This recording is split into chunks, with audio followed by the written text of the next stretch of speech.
Bir kuni sabrimga mukofot olib, jannatla siylasa meni ham Alloh. Xush kelding marhabo ummatim deya qarshi olsangiz ya Rasululloh. Tangrimga yuzlanib duo qilsangiz, yonimda ota-yu onam bo'lsa oh. So'ng Kavsar suvidan bir hovuch olib bizga tutsangiz ya Rasululloh.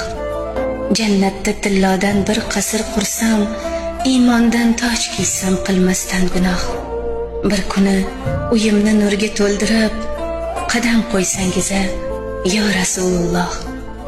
Bu foni dunyoda nelar ko'rmadim, lek mudom Allohdan izladim panoh.